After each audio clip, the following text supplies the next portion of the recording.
training, why you should come back. The honourable member for St. James North. I thank you, Mr. Speaker. I rise today as an extremely proud member of the parliamentary team of the Barbados Labour Party to be the first government of this country to bring integrity legislation before this parliament. Promises had been made in the past and never kept by the previous government to do so. In fact, the genesis of what we are doing today and what we started last week, Mr. Speaker, goes back to about 1984, as was mentioned earlier in the debate, when the now Sir Henry Ford, former Attorney General of Barbados, would have tabled legislation in this Parliament on the issue of integrity. The dissolution of Parliament in 1986 would have meant that that bill would have died. Subsequent to that, the last Barbados Labour Party administration would have empowered another former Attorney General, distinguished and St. George South Member of Parliament, Sir Louis Tull, to look into the bringing in of anti-corruption legislation in Barbados as part of a CARICOM effort and at CARICOM level, but that didn't come to fruition either before the Barbados Labour Party was voted out of office at the will of the people in 1994.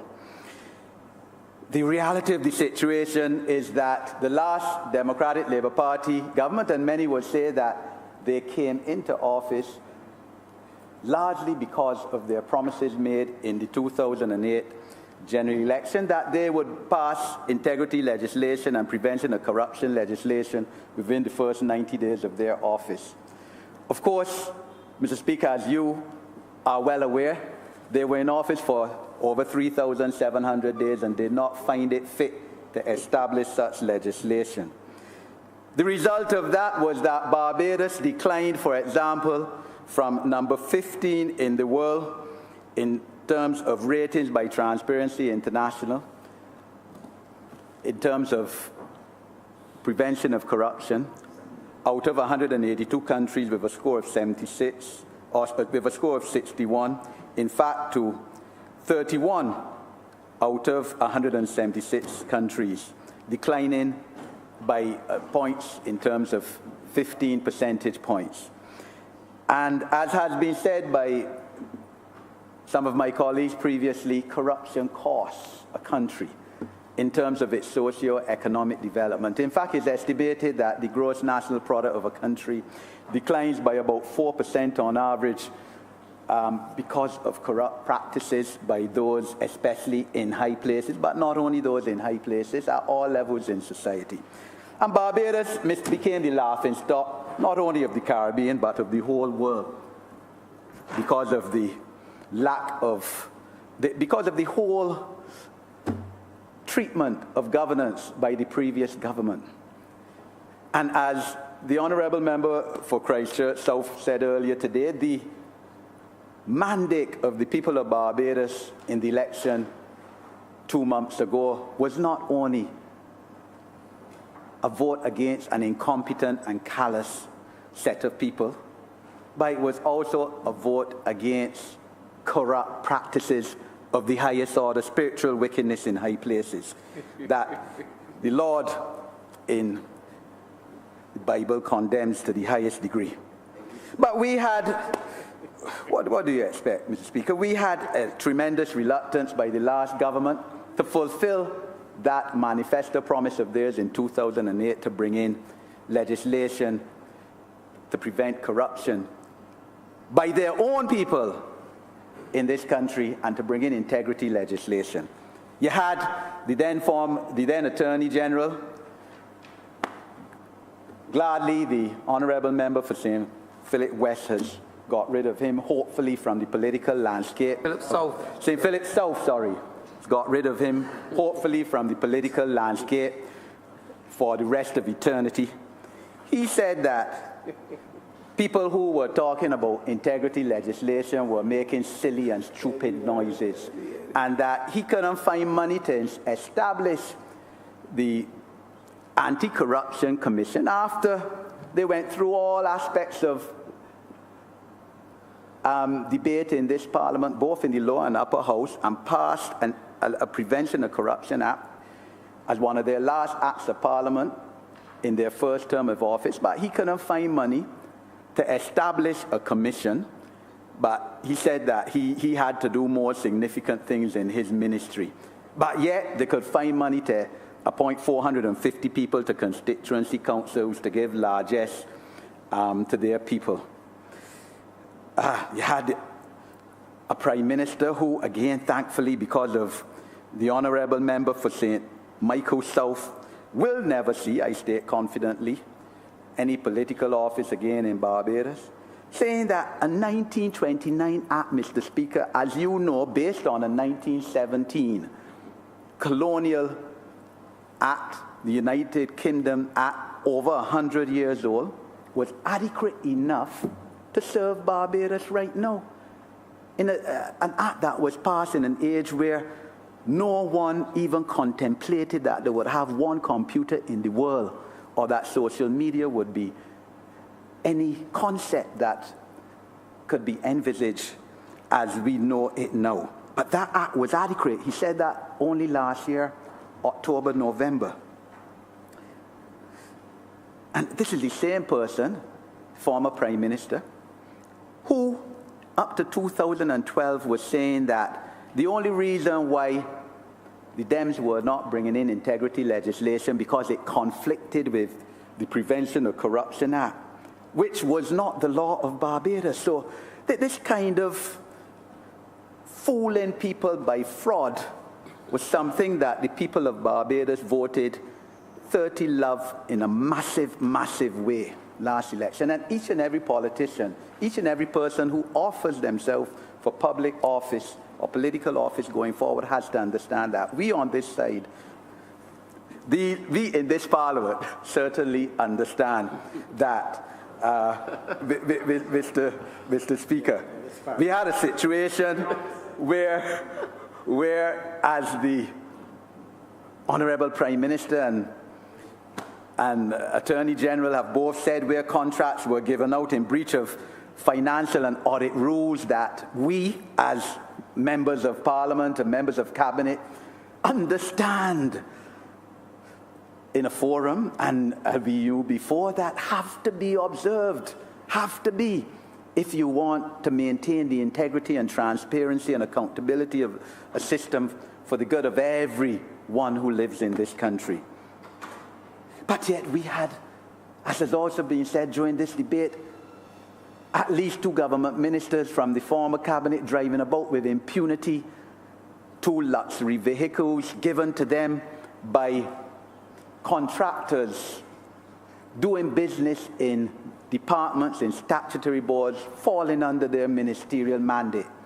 And when we told them from that side, Mr. Speaker, in the last parliament, that is wrong, because, you know, you either learn right or wrong when you're a young person, as you know, Mr. Speaker. You're trained in criminal law and sociology. You understand life.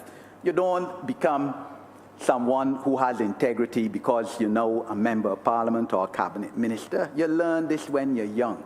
And if you don't know right or wrong, as those 2 former cabinet ministers obviously did not know, you would never learn. Because one stood, and again, thankfully, the Honourable Member for Christchurch East has ensured that he will never see the light of political day again. He stood in this parliament and said that nobody can tell him what car he could drive. So he felt free to drive a car given to him as a gift, as a bribe, by a company that he then, or his ministry, obviously with his influence, awarded millions and millions and millions of dollars, whether it was through Cahill, whether it was through other aspects of Barbadian economy, all to the detriment of the Barbados taxpayer. And then we wonder how Barbados has reached here.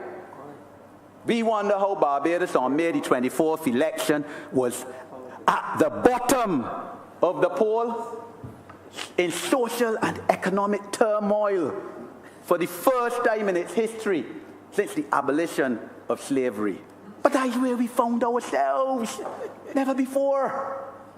Since the Right Excellent Sir Grantley Herbert Adams took the reins of this country and brought up the vast majority of people from where we were before, that we get a group of people given power with that kind of attitude and absolute disdain, believing that the taxpayers' purse, that the coffers of the Barbados government belong to them, and that no one can tell them what they could do, how they must live, whether they could put money in the deceased relative's bank account away from the siblings, whether they could have overseas bank accounts with vast sums of money, whether they could have yachts all about the place, That's the politics I told you about. That's by the whether they could have big houses that you see on social media, and whether they could have 6 luxury vehicles and be boasting that they have $15 million in an overseas bank account,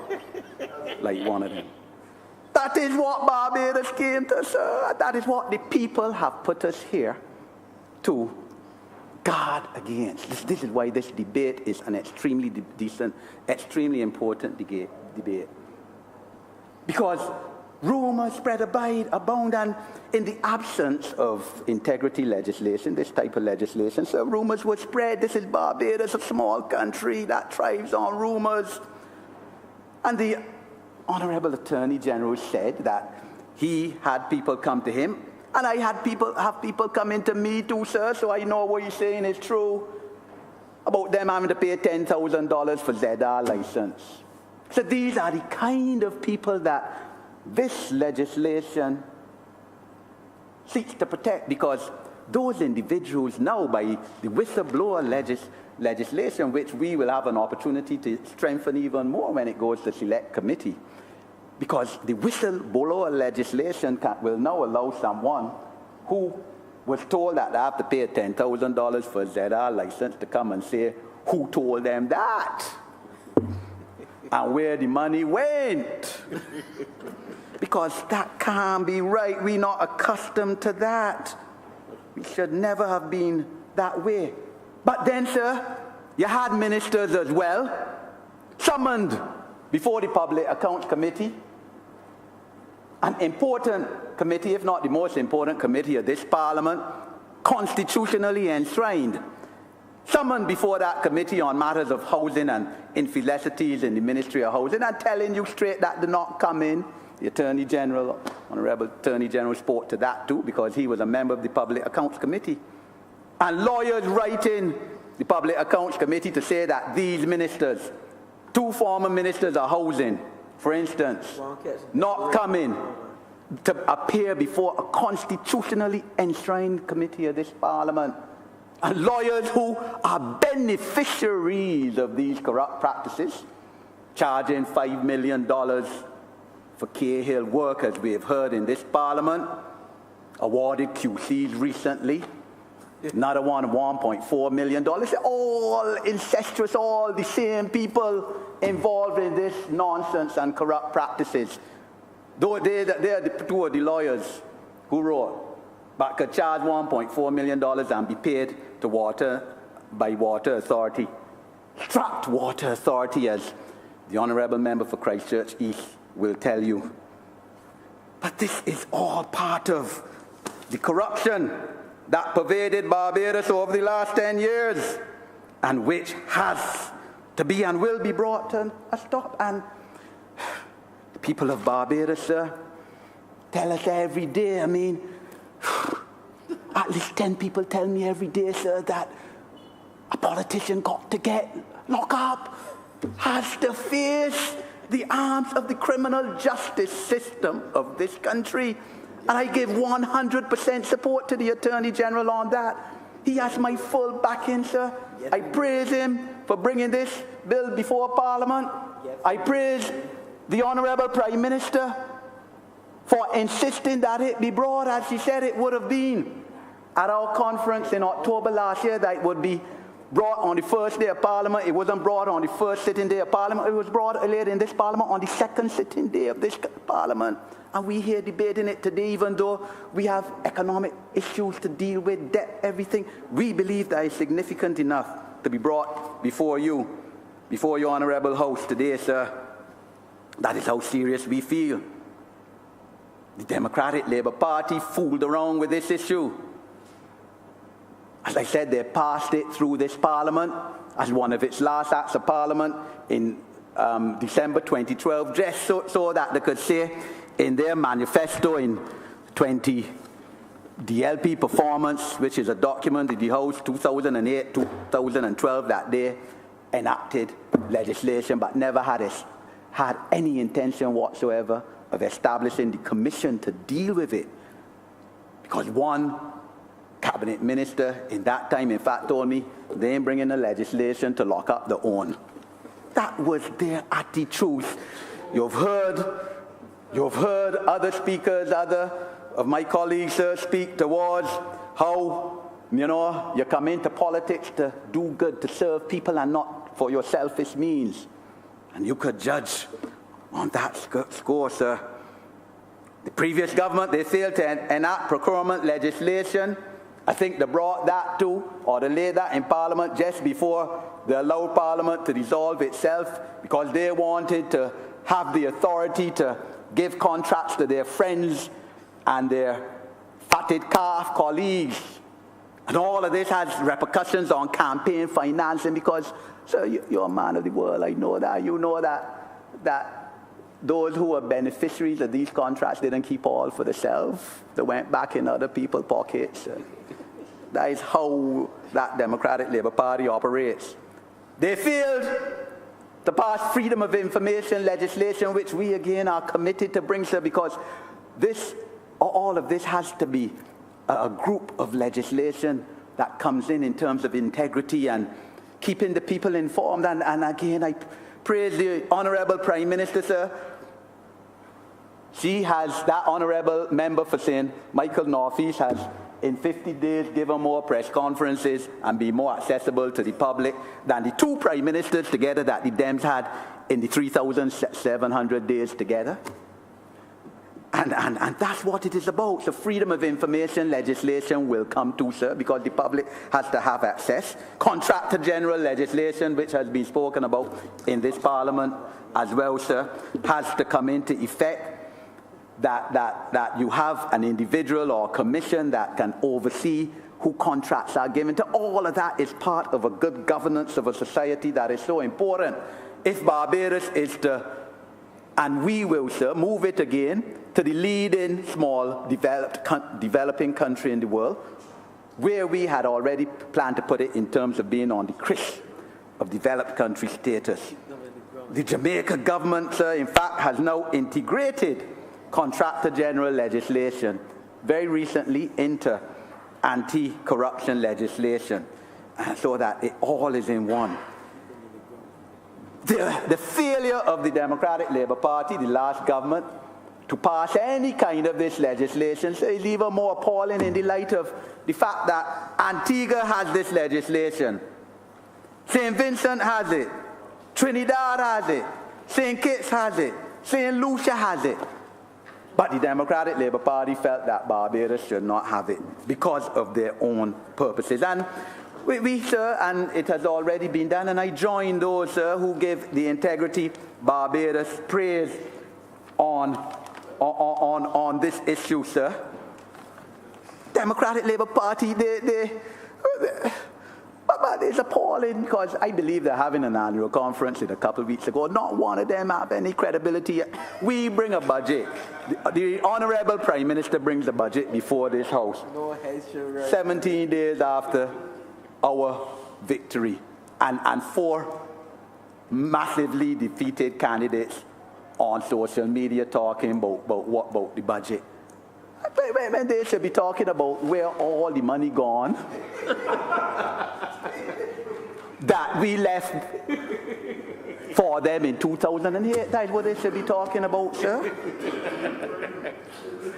But this bill, sir, has walked a fine line because, as has been said earlier today, you can't make the criteria so strenuous that you, in fact, the Honorable Prime Minister said this, that you can't make the criteria so strenuous that persons with a worthy contribution to make to national development say that they're not going to serve on a board because they have to declare their assets and their liabilities and everything else. So in fact, whereas the Prevention of Corruption bill that the Democratic Labour Party had spoke to people in public life who would have to declare their assets and liabilities, bringing it down to all members of statutory boards. And in fact, when that bill went to select committee, sir, I was not in Parliament. That was in their first term of office. I wrote a memorandum to the select committee saying that you're going too far and wide. You can't include every board member.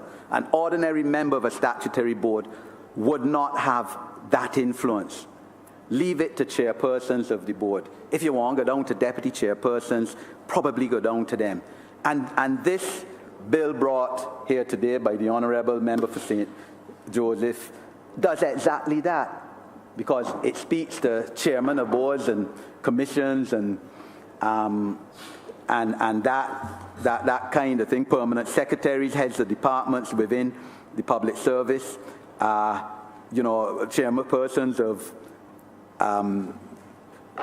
corporations that have government control, chief executive officers. In other words, the top people, sir. So this bill solves that problem. But on the other hand, Parliament also needs to ensure that certain categories of persons with holding public office are brought within the ambit of the law. And that has to be so. So it specifies in the second schedule the persons in public life to whom it will apply. And again, when we go to a select committee, there'll be a chance to review that because it speaks to magistrates but not judges. But, you know, that's why we're sending it to fine-tune that. And the Attorney General, the Honourable Attorney General, has promised to have it back in after we come back from summer recess, probably 2 months from now. Myself, sir, I regret that such legislation didn't come in before I came into this Parliament, sir. I have nothing to hide whatsoever. I'm part of it, and the Honourable Prime Minister, I believe, said virtually all of us have filed declarations of assets and liabilities in a sealed envelope that are being kept under lock and key in a safe vault. We've done that, and there's no such legislation. We had no legislative requirement to do that, but even before the passage of this act, we have done that because we have nothing to hide. I myself, sir, resigned from a company that's controlled by my wife, and in fact, the day after the election, she in fact wrote the letter to the corporate registrar saying, removing my name from the board of directors. Didn't have to wait, something we had discussed, because I'm going to be in no conflict of interest position, and my colleagues the same way, sir, that we are devoting our minds fully to trying to restore this country and to bring it back to the preeminence that it used to have before this act. This bill speaks towards a code of conduct and, in fact, gives penalties for breaches under that code of conduct. Again, that was something that the late Prime Minister, the first one elected when the DLP won in 2008, said was going to happen, that his ministers would have had to sign a code of conduct. I don't know what kind of code of conduct they signed, the kind of behavior that permeated right down. And you had, sir, a Prime Minister, you know, the Democratic Labour Party manifesto of 2013 said, the DLP has a leader with the highest ethical standards. I don't know what... The Honourable Member for Sir Michael South laughing, sir. I don't know what ethical standards you could have when you proudly lead an administration of that kind of ilk that was led by the last administration. And it went on to say, sir, the DLP Manifesto 2013, that his administration will establish an integrity commission to facilitate the implementation of the act. So, you know, sir, in the last sitting of Parliament, I almost tore up this. But I refrain from tearing it up because I can refer to it. There are going to be opportunities to refer to it again to show the breaches of promises and the extent of fraud committed by that party, by that government on the good people of Barbados, on our constituents. The 1929 Act, which the then Prime Minister said was adequate for Barbados, let's talk, you know about it, sir, but for the sake of the public, let's talk about it. It had 10 sections, sir. It speaks to being guilty of misdemeanors, sir, not even crime, sir, well, you would know that better than me because you're one of the top criminal lawyers in Barbados. The maximum fine was $2,400, sir. That is when we had pound, shillings, and pence. The DPP is who used to institute the proceedings and only had 6 months to institute the proceedings. So in other words, if somebody knew about an alleged piece of corruption, sir, you know, that you had to get the evidence within 6 months. If not, it becomes statute barred, sir. You understand? You would understand why I say it, sir. But the then Prime Minister said that was adequate for Barbados, sir. So now we have a situation where we have a commission, sir, given the powers of a judge. In other words, real force, investigative powers. Officers having investigative powers, sir, can obviously liaise and collaborate with the police on these issues. But this 1929 Act, 100 years old, based on 1917 UK Act that the Prime Minister said was adequate, sir. You ever heard about anybody investigated or arrested under it or prosecuted, sir? But that in itself will tell you that it wasn't adequate. It wasn't like Trinidad, sir, where a former Prime Minister spent a few days in jail. Well, sir, it can't be right that people from the lower income districts of all our constituencies arrested for taking 2 tins of sardines, and I don't condone that, sir. But it can't be right. Life has to be fair. And you can't be in jail on remand and you don't get bail for a couple of weeks, stealing 2 tins of sardines, and men steal millions of dollars and gone clear. Because as Edmund Burke said, among a people generally corrupt, liberty cannot exist. People can't be free where there's corruption pervading society, condoned by those in high places, elected officials. As the honourable member for the city, sir, who spoke just before me, said Barbados is a signatory to the United Nations Convention on Prevention of Corruption, 2003. And before that, you had the Inter-American Convention Against Corruption adopted in Caracas, Venezuela in 1996. We can't be signatories to these conventions. And in other words, at international level, we have commitments to other countries, but you don't enact it to be part of the law of your land. It doesn't go that way in international law, sir. And multinational corporations, sir, when I used to enjoy, before I was in Parliament, sir, going to International Bar Association conferences. I was heavily involved in that association, and time again, I would attend discussions on corruption in third world countries especially, and the unwillingness of multinational corporations to deal with countries which didn't have any prevention of corruption or integrity legislation. These things cost Barbados at many levels, sir, not only taxpayers in terms of thievery and bribery, because then when a company gives 2 ministers $400,000 luxury cars to drive, they're going to get that back some way.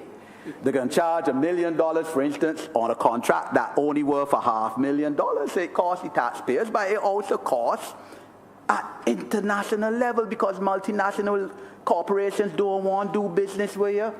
Because when they come, sir, and somebody in a high place tells them that they have to give them 10% or 15%, sir, but these are serious people, sir. They ain't able with no banana republics and ministers that feel that they must get their hands on everything. That is not how the world operates these days. So you have to have this type of legislation on your statute book, sir. This Barbados Labour Party today has fulfilled yet another campaign promise. We, as has been said, published a draft of this bill for public comment. It was on the website since November or so last year, sir. The public has commented, and we praise those who commented and put input in this. The going before the select committee gives an opportunity to The honourable member has 2 more minutes. Thank you, sir. Going before the select committee gives us the opportunity to firm up in terms of the quantum of fines, for instance, the penalties. But the bill, sir, speaks towards, addresses many of the issues of today. I mean, it speaks towards anti-money laundering, which we know is a major issue. It speaks towards transnational bribery across nations. Speaks towards blind trust and obviously, as we said, sir, you have to make declarations of your assets and liabilities every 2 years. It speaks towards conflict of interest situations. It speaks towards tracing and freezing and seizing and confiscating assets. So therefore, those politicians that feel that they could have put bank accounts in Jersey and America and United Kingdom, sir, must know that this government, as the Attorney General said, will come after them, sir. Yes, they will. It speaks towards, in Section 55, a presumption of corruption. In other words, the corruptors have to prove their innocence, sir. So where, in any proceedings for an offence, it is proved that in seeking to obtain a contract from government, a person received or gave money or gift or other benefit, the money or gift or benefit shall be presumed to have been given or received as an inducement or a reward, unless on the balance of probabilities the contrary is proved. Fantastic section, sir. Putting the burden on the corruptors and the corruptees to prove their innocence. It defines corruption, wide-ranging definition in Section 51, covering everything, sir. And I am, as I said, sir, proud of my colleagues, proud to be given the opportunity, sir, to be part of this team. To be it. I mean, those who worked on it, sir, the honourable member for Christchurch, the Attorney General, those lawyers in private practice, sir. The honourable member for Christchurch gave me a little credit, sir, which I'm thankful for, to being part of the drafting of this too. Could you remember when it, please? Yes, sir. And so we will get this done. This has to be part of the framework of us going forward to now make this country better, sir. And we will get this right. We will do good by the people. I'm obliged to you, sir.